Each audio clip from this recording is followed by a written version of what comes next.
Bonjour, nous sommes Bonjour. Dans l'atelier de Jean-Claude Azzori. Donc, est-ce que vous pouvez vous présenter en quelques mots et nous expliquer pourquoi vous peignez? Oui.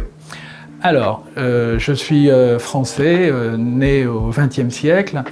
Je vis et je travaille à Paris en peignant de manière soutenue et régulière depuis maintenant une vingtaine d'années. Au-delà du fait que la peinture permet de se dépasser, de faire quelque chose de beau dans sa vie personnelle, pour moi, la peinture, c'est aller sur des chemins où l'imagination va mettre en scène des paysages intériorisés, des paysages construits et équilibrés en même temps.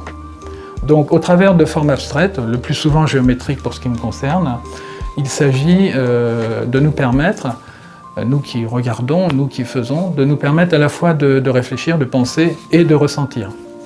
Voilà. Au-delà de ça, je pourrais dire que c'est la recherche d'une certaine forme de vérité, voire de transcendance par rapport à notre quotidien ordinaire.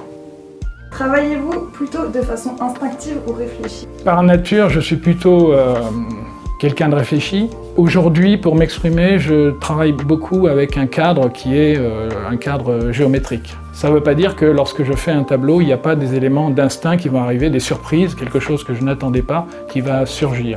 Pensez-vous que votre démarche artistique soit aboutie ou est-ce une recherche ou une évolution vers quelque chose d'autre? J'aime bien la phrase de Picasso qui dit à peu près j'ai mis toute une vie à savoir dessiner comme un enfant. Je pense même que quand on a l'impression d'être arrivé à quelque chose, il peut y avoir une remise en cause et on peut prolonger. L'idée de départ demeure-t-elle la même du début à la fin ou au contraire y a-t-il une évolution de l'œuvre, un changement de direction lors du processus créatif?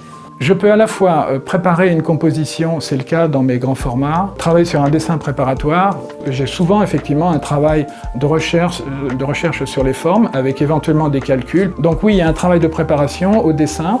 Je peux aussi faire des études. Donc récemment, le tableau sur lequel je travaille en ce moment s'inspire d'un plus petit format. Il y a une idée au départ.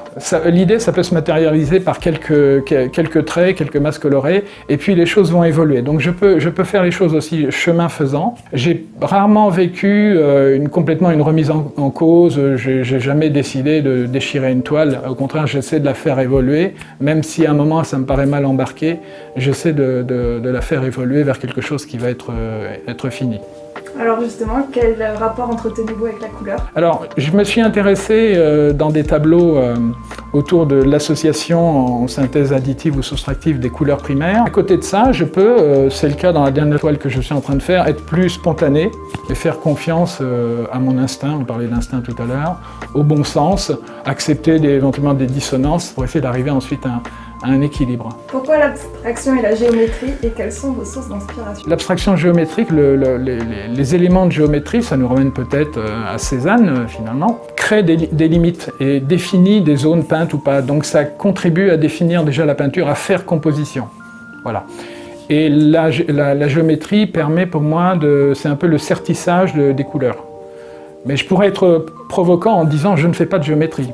Je fais de la peinture pour aller vers des paysages que l'imagination va mettre en scène. Si vous deviez choisir 3 mots pour qualifier votre travail?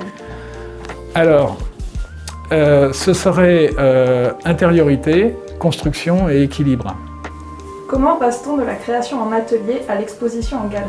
La galerie est importante puisque c'est ce lieu de médiation entre la présentation de ce que l'on crée et puis le fait d'aller à la rencontre des visiteurs et des gens qui peuvent ou qui ont envie d'acheter. Voilà, pour cette question, j'aimerais citer les deux galeries. C'était d'une part Yvon Birster à la galerie La Rotonde qui m'a beaucoup soutenu au début des années 2000. Et puis aujourd'hui, c'est Dominique Raymond à la galerie Artémis, avec qui j'ai un compagnonnage qui dure et qui est assez fructueux. Que disent vos œuvres de vous? Ah, question difficile. Ça témoigne d'une volonté allez, je vais lâcher le mot, de transcendance, c'est-à-dire on fait quelque chose qui n'est pas ordinaire. C'est un témoignage de ce que l'on est. C'est aussi au spectateur d'essayer d'entrer en dialogue avec l'artiste, soit en allant à sa rencontre, soit en prenant le temps de regarder. Merci beaucoup. Merci à vous.